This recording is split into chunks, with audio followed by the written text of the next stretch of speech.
Todos acharam, amém? Então vamos ler Apocalipse capítulo 2, versículo do 2 ao 11. Ao anjo da igreja em Esmirna escreva: essas são as palavras daquele que é o primeiro e o último, que morreu e tornou a viver. Conheço as suas aflições e a sua pobreza, mas você é rico. Conheço a blasfêmia dos que se dizem judeus, mas não são, sendo antes sinagoga de Satanás. Não tenha medo do que você está prestes a sofrer. Saibam que o diabo lançará alguns de vocês na prisão para prová-los, e vocês sofrerão perseguição durante 10 dias. Seja fiel até a morte, e eu lhe darei a coroa da vida. Aquele que tem ouvidos, ouça o que o Espírito diz às igrejas. O vencedor, de modo algum, sofrerá a segunda morte. Amém. Amém, queridos. Dando sequência, então. Deixa eu só mexer aqui que está me atrapalhando aqui. A nossa série de mensagens sobre as igrejas, a carta de Jesus às igrejas do Apocalipse, e cada igreja tem nos ensinado grandes coisas, graças a Deus, ministra nosso coração, tem ministrado, e certamente hoje também irá ministrar. Então hoje nós estamos na terceira carta, desde que nós começamos, são 7 cartas, e hoje eu dei o nome dessa mensagem: o que Jesus espera de nós? Na verdade é uma pergunta, faltou um ponto de interrogação ali, mas é uma pergunta: o que Jesus espera de nós? O que Jesus espera de nós como igreja, como corpo, como coletivo? E o que Jesus espera de nós como pessoa, como indivíduo, como cristão, como crente que somos? O que Ele espera? Se nós perguntássemos para Jesus: Jesus, o que o Senhor deseja de nós? O que o Senhor quer que a gente faça? O que o Senhor espera da nossa fé, da nossa vida de fé? Então hoje nós vamos ver algumas coisas com base nessa mensagem, nessa carta de Jesus à igreja de Esmirna. O que Ele espera da sua igreja? O que Ele espera de nós?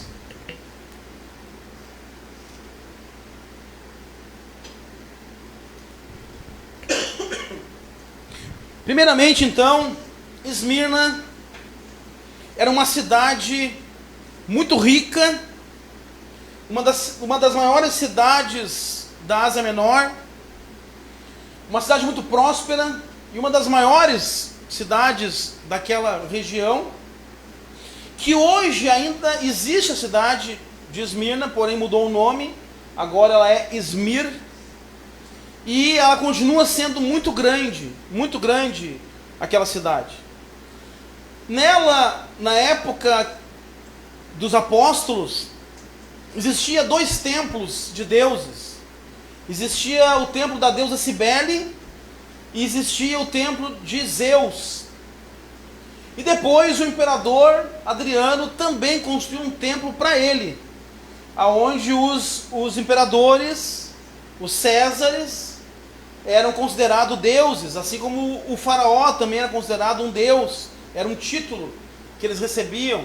E os imperadores tinham muita soberba, tinha muito desse sentimento de ser os poderosos, intocáveis. E então eles tinham templos, eles tinham estátuas de adoração, e Adriano foi um desses. Essa cidade, a igreja dessa cidade, ela sofreu muita perseguição, ela sofreu muitas ameaças, ela sofreu muitos problemas, ela sofreu aflições terríveis, problemas terríveis de ameaça. E nós vamos ver depois, no decorrer da mensagem, que Jesus, mais uma vez, vai usar o cotidiano, aquilo que as pessoas viviam na época, para ensinar a igreja, para falar para a igreja, para trazer uma voz de entusiasmo, de bênção, de alegria para a igreja.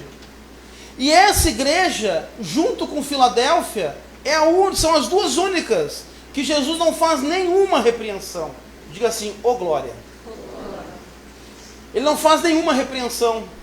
Ele dá apenas orientações. Ele faz elogios. Ele fala coisas boas, coisas que ele esperava da igreja, e essa igreja era assim. Então, por isso, é muito fácil da gente entender o que Jesus espera de nós, através dessa carta linda que ele faz para a igreja. Primeiro, mais uma vez, como todas as cartas você vai ver, ele vai dizer ao anjo da igreja de tal cidade, escreva. Porque o anjo da igreja nós já vimos que é o pastor daquela igreja, é o mensageiro daquela igreja. Porque Jesus é aquele que levanta o seu mensageiro. É ele que levanta os pastores, é ele que tira, que derruba qualquer poderoso, qualquer governador, qualquer governante, qualquer liderança. É Deus, é Jesus que levanta e Jesus que derruba. Então o pastor é aquele que Jesus levantou para trazer a mensagem para a igreja, para falar com a igreja, para orientar a igreja, para disciplinar a igreja, para ensinar a igreja. Tem uma frase já muito antiga dos antigos da fé cristã que diz: Deus não dá a igreja para um pastor, Ele dá um pastor para a igreja. Então é Deus que coloca um pastor para conduzir, para guiar, para orientar. Então, claro, nós tiramos a conclusão que nós todos estamos numa igreja porque acreditamos naquela pessoa, porque confiamos naquela pessoa, porque estamos querendo aprender daquela pessoa. Pelo contrário, nós não deveríamos estar nessa igreja, devemos estar em outra igreja, porque nós devemos seguir a orientação daquele que está ensinando, orientando aquela comunidade, porque Deus levantou e deu o pastor para a igreja. E ele é chamado em Apocalipse como anjo. Não é o anjo, né? Como eu já disse, não é o anjo que tem asas, mas é o mensageiro da igreja, o portador da palavra. E aí nós vamos ver então no versículo 2, aliás, no versículo 8 ainda, né? Essas são as palavras daquele que é o primeiro e o último, que morreu e tornou a viver. Jesus morreu, mas tornou a viver. Jesus morreu, mas ressuscitou. Ele, gente, igreja, é quem tem o controle de todo o universo. Ele é o primeiro e ele é o último.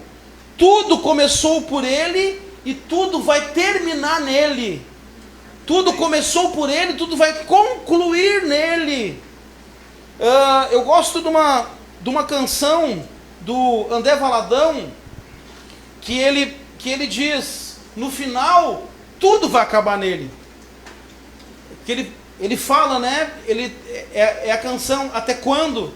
Ele está falando de uma pessoa que está no mundo, que está perdida, e ele fala: até quando tu continuará nessa vida? Volte agora mesmo para Jesus, porque tudo vai acabar nele. Ou seja, você vai acabar nas mãos de Jesus, seja pelo amor, para ele te abraçar, para ele te amar e viver com ele eternamente, ou seja para ele julgar, ser juiz e condenar. Então tudo acaba nele. Ele é o primeiro, ele é o último, ele é ele que começou e é ele que vai terminar. Tudo começa nele, tudo termina nele, seja na criação como na nossa vida. Tudo começa a partir de Jesus e tudo vai terminar em Jesus. Ele enfrentou a morte, ele enfrentou a tentação, ele enfrentou as dores da vida, ele enfrentou as dores da cruz e morreu.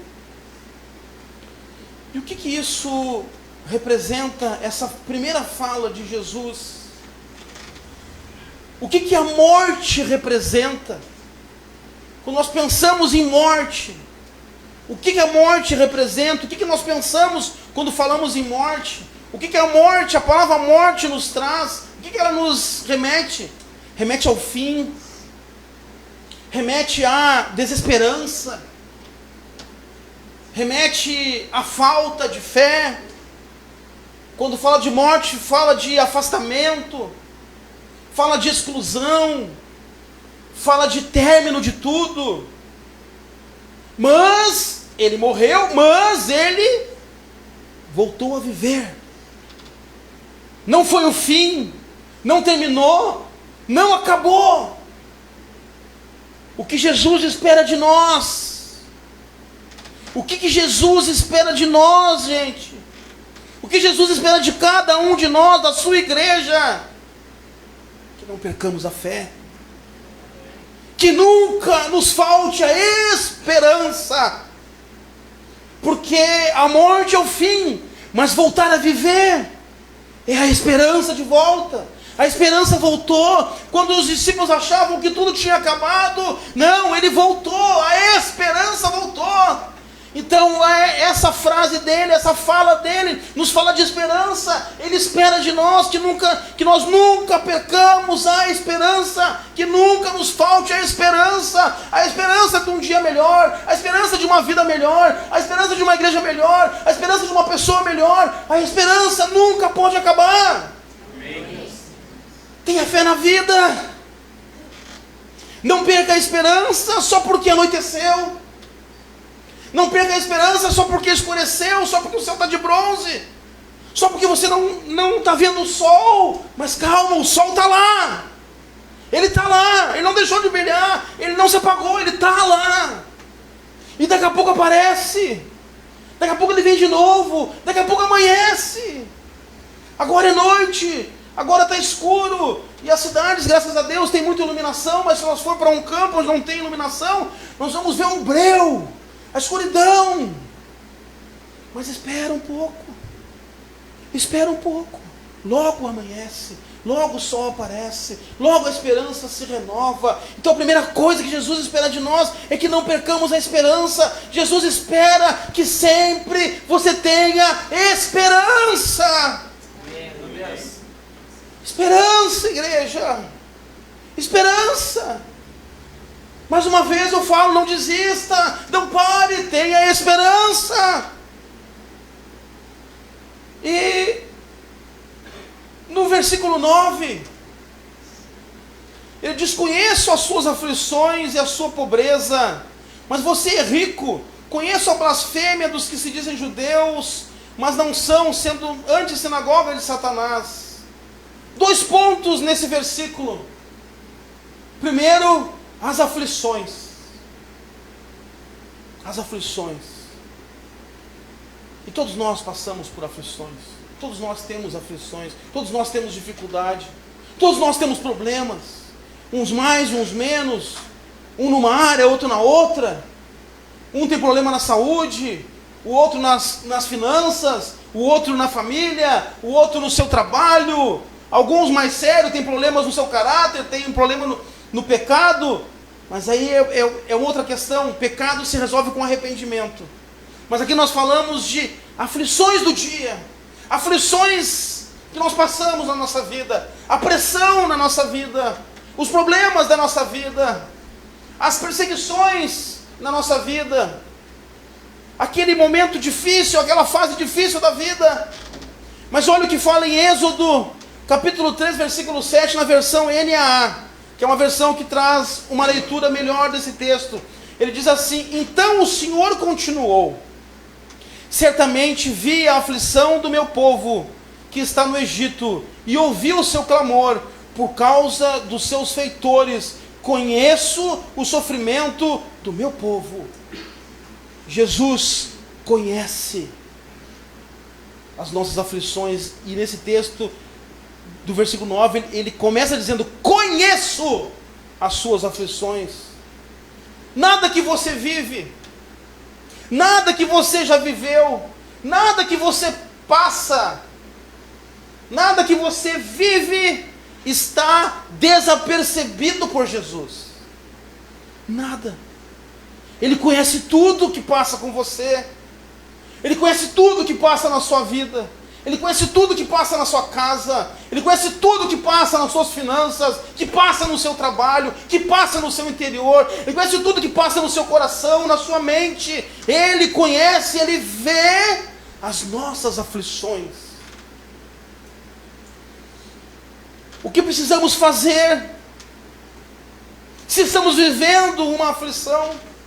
O que precisamos fazer, o que você precisa fazer se você está vivendo uma aflição, está vivendo um problema, está vivendo uma ameaça na sua vida, uma ameaça de perder alguma coisa? de se frustrar em alguma coisa, o que você precisa fazer? Esse capítulo, esse versículo que nós lemos de Êxodo, responde o que precisamos fazer. Ele diz: certamente vi a aflição do meu povo que está no Egito, ouvi o seu clamor.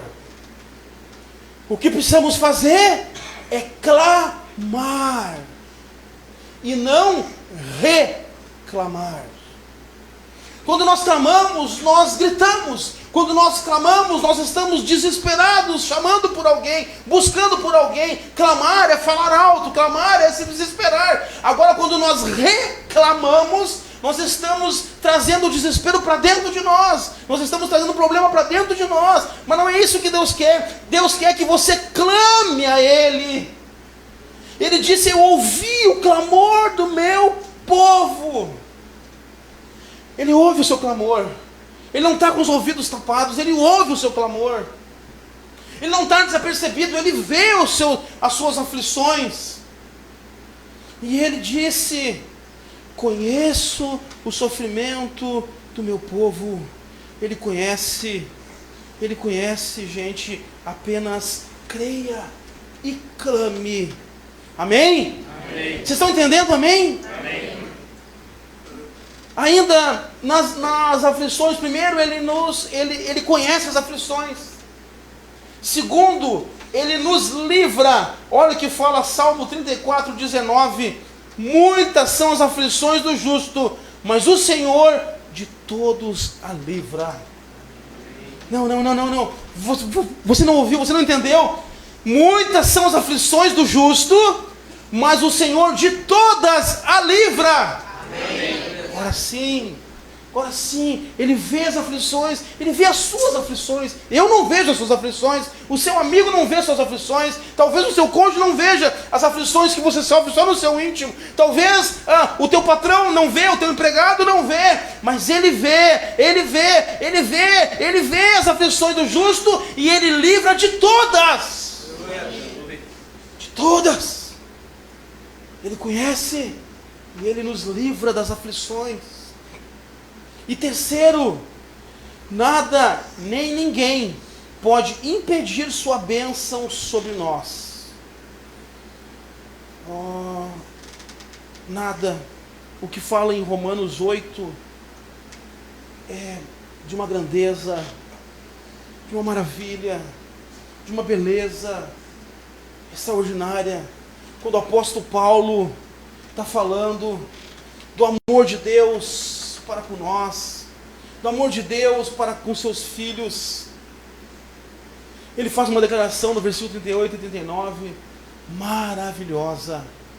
Ele diz: porque eu estou bem certo, tenho certeza disso. Ele está dizendo: eu estou bem certo de que nem a morte, e nem a vida, nem os anjos, nem principados, nem potestades, nem o porvir, nem o futuro, nem a altura, nem profundidade, nem qualquer criatura na face dessa terra pode nos separar do amor de Deus que está em Cristo Jesus. Nada nem ninguém pode impedir a bênção de Deus sobre nós. O que é que Jesus espera de nós? Que tenhamos confiança nele. Ele espera que tenhamos esperança e Ele espera que tenhamos confiança. Confie em Deus, irmão. Confie em Deus, irmã. Confie em Deus, igreja. Deus sabe o que faz. Nada passa desapercebido dele. Nada surpreende Ele. Ninguém surpreende Ele. Ninguém pega Deus de surpresa. Ele só quer que você confie nele. Que você simplesmente confie, baixa a cabeça e confia. Confia nele, confia que Ele tem o melhor, confia que Ele está fazendo o melhor, confia, apenas confia. Falei de duas palavras nesse versículo, a primeira foi aflição, a segunda foi pobreza, no contraponto, riqueza.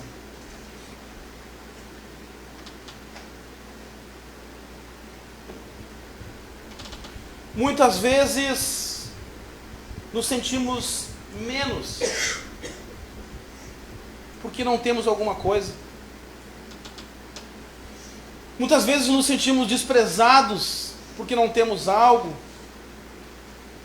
Muitas vezes nos sentimos menos porque fulano, ciclano, beltrano tem isso, tem aquilo e eu não tenho. Muitas vezes olhamos, vamos visitar um amigo e ele tem a marca tal em casa, a TV tal, o sofá tal, e nós não temos. Muitas vezes nos sentimos mal, porque às vezes não temos dinheiro. Dá até vergonha quando o amigo ou até o irmão da igreja convida, vamos comer um X. E tu diz, não, eu estou de dieta, mas na verdade não é uma dieta. Dieta forçada, que não tem condição. Às vezes não tem recurso, mas queria muito estar indo junto. E nos sentimos mal com isso. Às vezes nos sentimos menos pela posição econômica, ou porque não temos algum bem. Fulano tem o carro tal, e eu não tenho nenhum carro. Eu acho incrível, né? Lança um carro, como a recém lançado um carro, eu comentava esses dias com alguns irmãos, eu vi um carro que lançou agora, eu fui pesquisar, até fui ver, dizia assim, né, parcelas de 899, eu disse, mas que estranho, o que é essa, o que é, né? Vamos ver. O carro custava 129 mil, para ter a parcela de 899, tinha que dar uma entrada de 91 mil reais. Eu disse, apenas, claro, não vou comprar, Mas é incrível que sai um lançamento, as ruas estão cheias desse carro. Já vi esse carro já cheio, e assim é. E às vezes nós nos sentimos mal por causa disso, porque nós não temos um carro, ou não temos o carro do ano, ou não temos aquele carro que tem mais conforto, ou depois não temos a casa própria, ou gostaria de morar no bairro tal, mas eu moro no tal. E nos sentimos mal. Mas Jesus, Ele declara nesse versículo, e em toda a sua trajetória, Ele deixou muito claro isso, que Ele não vê a pobreza material de ninguém.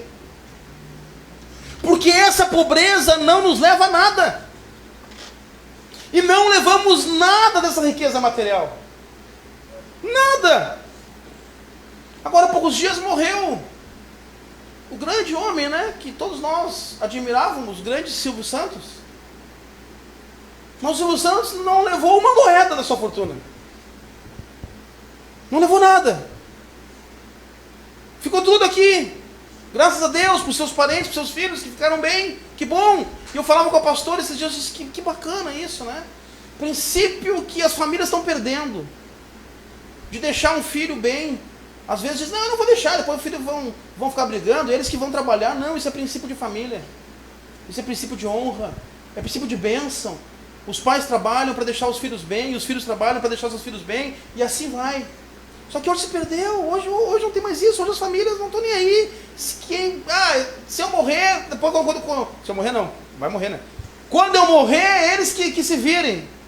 Poxa, que grande pai que tu foi, grande mãe que tu foi. Se tu pensa assim, ele não deixou fortuna para os filhos, que glória, que maravilha.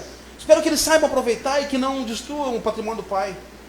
Que muito acontece, né, com as grandes empresas, que quando o dono morre, a família destrói o patrimônio. Mas Silvio Santos não levou nada. Os faraós que tinham essa crença. Os faraós tinham essa crença que quando eles morressem, tinha que encher ali o túmulo dele, né, o sarcófago, das joias, dos ouros que eles tinham, das melhores vestimentas, porque eles acreditavam que eles iam passar para o outro lado e Anubis ia receber eles com essas vestes, com esse ouro, com essa pompa. Mas não se leva nada. Nada é levado. Nada é levado para o outro lado. Nada é levado para outra vida. A não ser a alma vazia das joias, mas cheia da bênção de Deus. Uma vez um irmão me contando que ele estava muito chateado, porque ele tinha ido num jantar. Nesse jantar tinha só pessoas importantes. Tinha vereadores, tinha policial, tinha médico, tinha enfermeiro, Tinha só gente de pompa, gente de alto grau. E ele não era nada. Ele era só um peão. Era um funcionário de uma empresa. E ele se sentiu mal. E você sabe que eu incentivo que você tem que estudar. Eu incentivo que você tenha que fazer uma universidade, que os jovens têm que colar a universidade, têm que procurar um bom emprego, porque nós somos cristãos e nós devemos fazer como o cavalo de Troia, devemos entrar nos lugares disfarçados para pregar o evangelho naquele lugar, para levar a palavra de Deus naquele lugar, para influenciar aquele lugar, como eu falei agora há pouco sobre a política, temos que influenciar esse lugar. Sim, concordo com isso, mas não pelo status, não pelo grau econômico. E aí quando esse irmão me relatou isso, eu disse, eu me senti mal, me senti a pessoa menos importante naquele lugar. Eu disse, querido, tu está errado. Tu era a pessoa mais importante naquele lugar.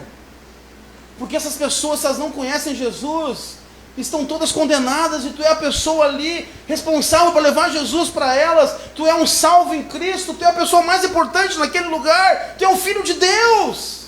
Não se sinta menos, não se sinta menor.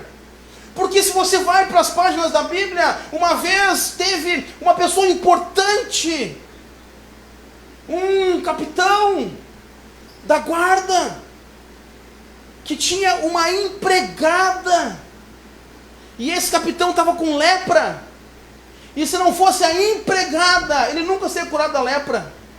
Mas ela disse, eu conheço um profeta que serve a meu Deus, se você procurar ele, você vai ser curado. E Naamã procurou o profeta Eliseu, e foi curado da sua lepra, por causa de uma empregada. Jesus não quer saber quanto você tem na conta bancária. Jesus não quer saber qual é a casa que você mora, o carro que você tem. Jesus quer saber como está a sua fé, quer saber como está o seu coração. Ele não quer saber das riquezas daqui. Ele fala para essa igreja, você, conheço a sua aflição e a sua pobreza, mas você é rico. Irmão, você é rico. Irmã, você é rica. Igreja do Senhor em Taquara, vocês são ricos. Vocês são as pessoas mais importantes dessa cidade, pessoas mais importantes do seu local de trabalho. Você é um salvo em Jesus, você é um filho de Deus. Não se sinta menos porque você não tem algo. Não se sinta menos porque você não tem alguma coisa. Porque você tem Cristo. Nessa hora se sinta a pessoa mais rica do lugar. Você pode estar rodado de médicos, de empresários, de advogados. Você tem que sentar, cruzar a perna e dizer, pois não, o que vocês precisam? Porque você é a pessoa mais importante, você é o mensageiro de Deus. Você é rico, você tem Cristo. O que Jesus espera de nós? Espera que confiemos nele, pois ele está vendo nossa aflição e que acumulamos riqueza no céu. Acumule riqueza no céu. Acumule riqueza nos cofres celestiais. Acumule riqueza em Deus. Aí sim você vai ser rico, milionário, que você tem Cristo. No versículo 10,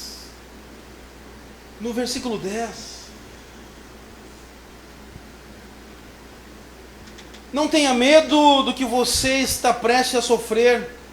O diabo lançará alguns de vocês na prisão para prová-los, e vocês sofrerão perseguição durante 10 dias. Seja fiel até a morte, eu lhe darei a coroa da vida.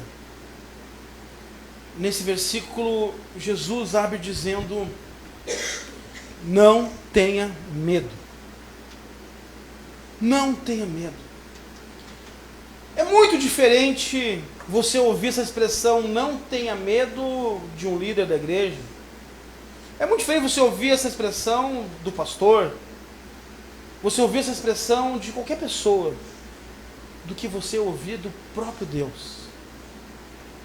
E o próprio Deus está dizendo para essa igreja, está dizendo para mim e para você nessa noite, não tenha medo. Igreja, não tenha medo. Não tenha medo. Não tenha medo. Não tenha medo dos problemas. Não tenha medo das ameaças. Não tenha medo das perseguições. Não tenha medo das aflições. Jesus está dizendo: não tenha medo. A igreja de Esmirna sofreu muita perseguição.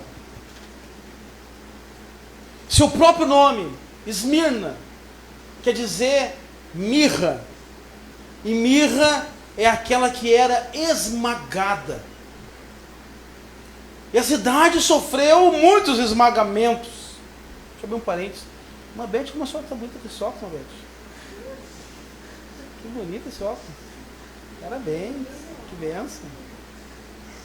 Fecha parênteses. A Beth sabe que eu amo ela, né, Beth? Ele tem um jatinho de água assim. Benção. Vamos lá. Me perdi aqui. Bom, mirra é aquilo que era uma planta que era esmagada. E Esmirna tinha esse nome, a esmagada. Entenda uma coisa, meu querido. Entenda uma coisa, igreja. A vida do cristão não é feita de flores. Ela é feita de espinhos. Ela é feita de dores. Ela é feita de sofrimento. Ela é feita de esmagamento. Ela é feita de aflições. Não é tranquilidade, mas perseguição. Porém, ao contrário das pessoas que não têm Cristo, na hora da aflição, na hora da perseguição, na hora do desespero, elas não sabem o que fazer. Elas não sabem para que correr. E pelo contrário, muitas vezes, na hora do desespero, ela se enfia em mais problema. Porque ela vai procurar pessoas que não ajudam e acabam piorando a situação. A pessoa precisa de um recurso, ela vai procurar um empréstimo que ela vai fazer em 100 vezes. Para pagar uma quantia que ela precisava, e depois ela fica, meu Deus, não acaba nunca. Ela acaba entrando num outro problema. As pessoas que não servem a Cristo, que não têm Cristo, que não têm Deus, quando tem problema, entra o desespero, porque não sabe o que fazer. Mas nós que temos Cristo, nós que servimos a Deus, quando nós temos algum problema, nós temos Cristo para recorrer, nós temos a palavra para recorrer, nós temos a oração para recorrer, nós temos a Deus para recorrer. E nada melhor, gente, que você está com o coração apertado, nada melhor que você está passando por um problema, você dobrar os joelhos e dizer para Deus: Senhor, eu não sei o que fazer.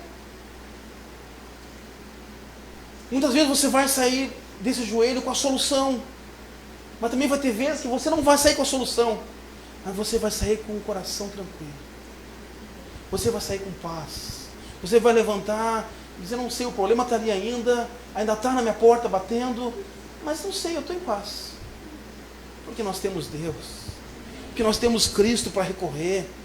Tenha uma certeza no seu coração, tenha uma certeza muito grande no seu coração.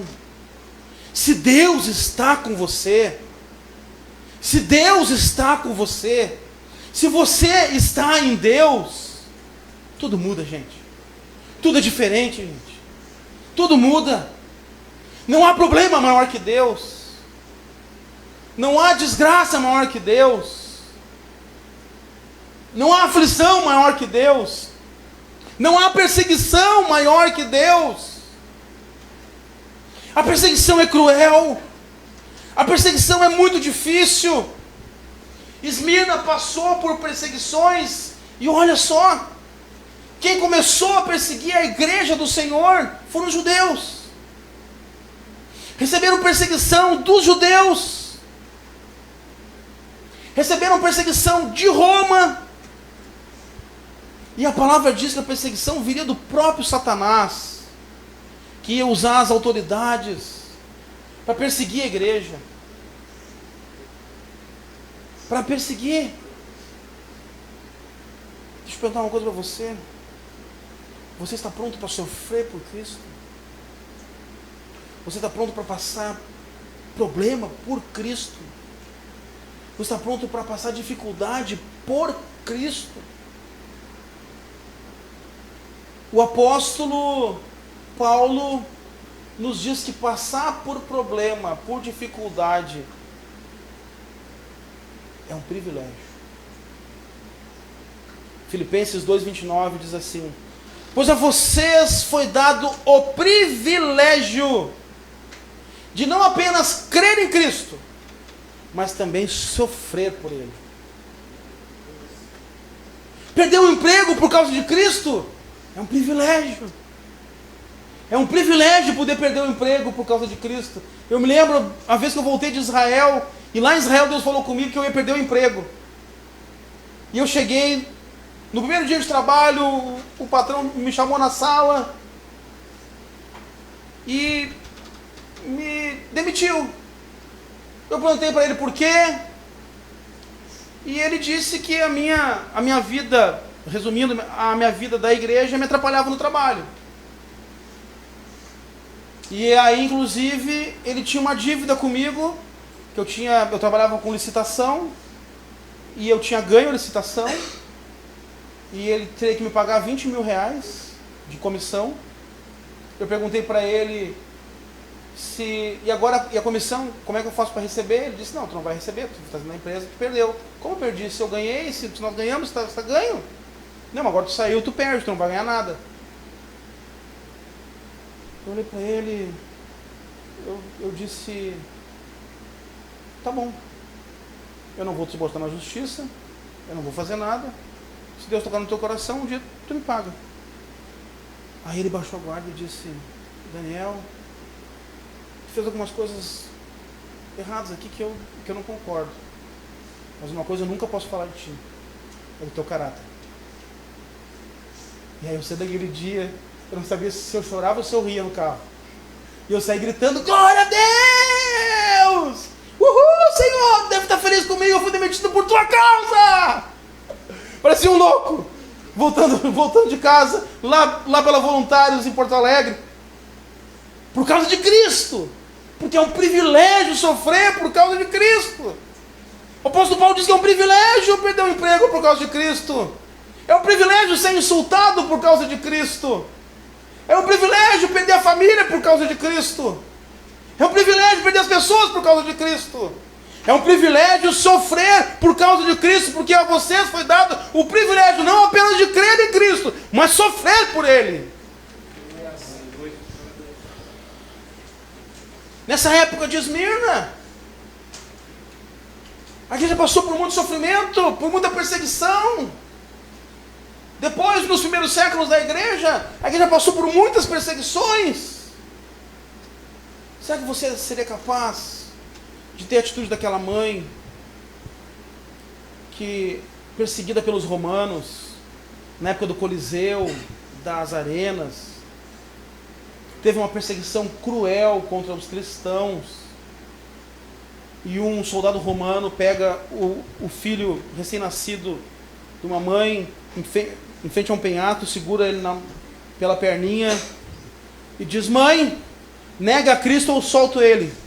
Ela diz: eu não posso negar Cristo. Será que você teria coragem dessa mãe? Ou daquele pai que morreu baleado para proteger os filhos? Ou daquele filho que morreu eletrocutado em frente ao pai, que perguntaram para ele: onde é que estão os outros? E está o pai e o filho na frente, sendo eletrocutados. E ele: não fala. E aí começaram a dar choque no filho. E dar choque, ele gritava. Aí o pai diz: tá bom, eu digo. Ele diz: pai, não faz isso. Não faz isso, eu não quero morrer sabendo que eu tenho um pai traidor. Não trai Cristo. E o pai se calou, e mataram o filho, e mataram o pai. Será que nós teríamos coragem de sofrer por Cristo até esse ponto? Pessoas foram mortas, levadas à prisão por causa, somente porque diziam que criam em Jesus.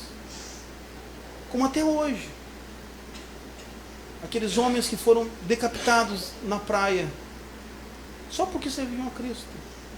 Ou foram descidos na gaiola, naquela piscina, lá no Oriente Médio, até morrer afogado, desesperados numa gaiola, sem poder sair.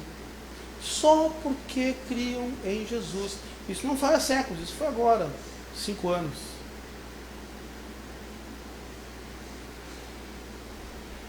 Por tudo isso, gente, eu falei no outro culto, uma coisa importante você precisa gravar. Satanás quer acabar com a unidade da igreja. Ele vai fazer de tudo para acabar com a unidade. Não deixa Satanás entrar no seu coração e acabar com a unidade. Não deixa a unidade acabar. Porque onde a unidade acaba, tudo acaba. Agora onde a unidade está junto, é força contra Satanás, é força contra o maligno. Por isso, gente, por tudo isso, nós não podemos viver mal entre nós. Nós não podemos viver mal entre a igreja.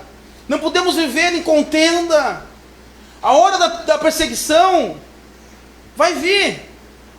E se ela vier, nós todos temos que estar fortes, nos sustentando, nos agarrando. Bonhoeffer, que foi um cristão na época da Segunda Guerra, na época do Holocausto, Dietrich Bonhoeffer, ele foi fuzilado nos campos de concentração, e ele escreveu livros maravilhosos. E ele diz: o sofrimento é o sinal do verdadeiro cristão. Se você sofre por alguma coisa, dá glória a Deus. O sofrimento é o sinal do verdadeiro cristão. E aí Jesus fala: vocês serão perseguidos por 10 dias. Os números da Bíblia, quando você lê os números, principalmente nos livros proféticos, não são números de 10. Pode dizer, você daqui 10 dias vai passar. Não é. O número 10, ainda mais o 10, que é um número perfeito, 10, 100, 1000, é um número perfeito, é uma contagem perfeita. É uma contagem de tempo. Jesus está dizendo, há um tempo determinado para isso acabar. Há um tempo determinado para o fim do seu problema. Há um tempo determinado para essa angústia. Mas pastor, eu não estou vendo essa angústia que passa por mim há anos, mas tem um tempo determinado para ela acabar. Esse problema, esse desafio, essa perseguição, essa pressão, esse choro está com os dias contados. Você entendeu? Esse problema está com os dias contados na sua vida. Ele vai acabar. São 10 dias. São 10 dias. São 10 dias. 10 dias, isso vai acabar. Fica firme. Jesus espera de nós que possamos resistir o dia mau, que possamos suportar as perseguições. E o último ponto, ainda no versículo 10, ele diz que a fidelidade nos traz recompensa. Ele fala: ser fiel até a morte, eu te daria a coroa da vida. Fiel até a morte. Não negar Jesus, não desistir, não parar, não abandonar o barco. Ser fiel até a morte. E o fiel até a morte que Jesus está falando aqui não é da fidelidade de nós morrer velhinho crendo em Jesus. Amém, isso é certo, claro que tem que ser assim. Ele está falando fiel até matarem você, fiel até ameaçar a sua vida, fiel até perguntarem, fala ou morre? E você fala, morre. Ele diz, seja fiel até a morte. O mais importante é resistir o dia mau. Fiel até o ponto de valer a nossa vida. E aí, mais uma vez, Jesus usa elementos do cotidiano para ensinar a sua igreja. E ele usou 2 elementos. Ele usou o nome Esmirna, que é mirra, que é aquela que é esmagada,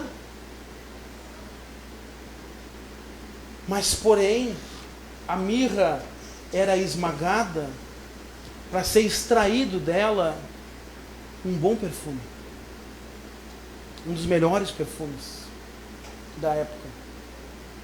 Entenda que Jesus nos esmaga porque Ele sabe que de nós vai sair um bom perfume.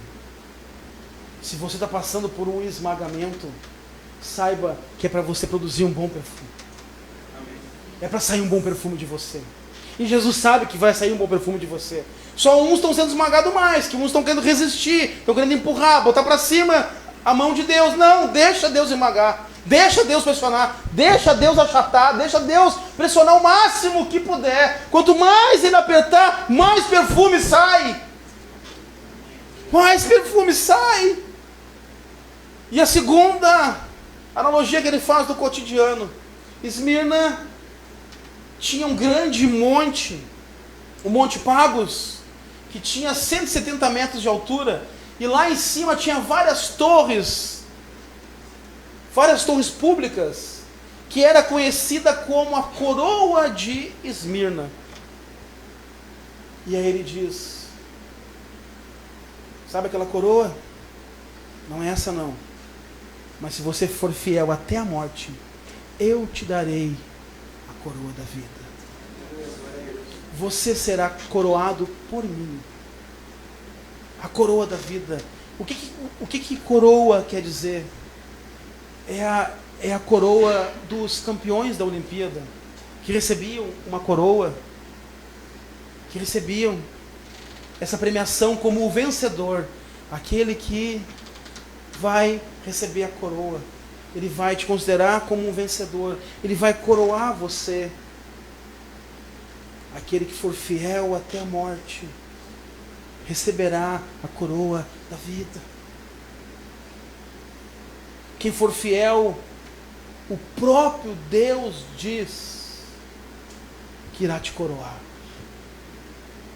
Você será rainha, você será rei, porque Ele vai coroar você. O que Jesus espera de nós? Que sejamos fiéis. Com isso ganharemos a coroa da vida. E Ele fecha dizendo: não enfrentarão a segunda morte. Ou seja, você não vai para o inferno. O único inferno que o cristão conhece é aqui nessa terra. Assim como o único céu que o ímpio conhece é aqui nessa terra. Mas quem for fiel não conhecerá o inferno. Não terá a segunda morte, mas terá vida eterna. Concluindo, o que Jesus espera de nós? Que a gente não perca a esperança. O que Jesus espera de nós? Que a gente tenha confiança nele. O que Ele espera de nós? Que nos preocupemos mais com o céu do que com a terra. Mais céu e menos terra. Mais céu e menos terra. Mais Deus e menos pecado. O que Jesus espera de nós? Fidelidade. Fiel. Ser fiel em todas as áreas. Ele espera de nós fidelidade. Porque se nós estamos sendo esmagados, se você está sendo esmagado, é porque de você vai sair um bom perfume. Amém? Em nome de Jesus, vamos ficar em pé. Glórias a Deus.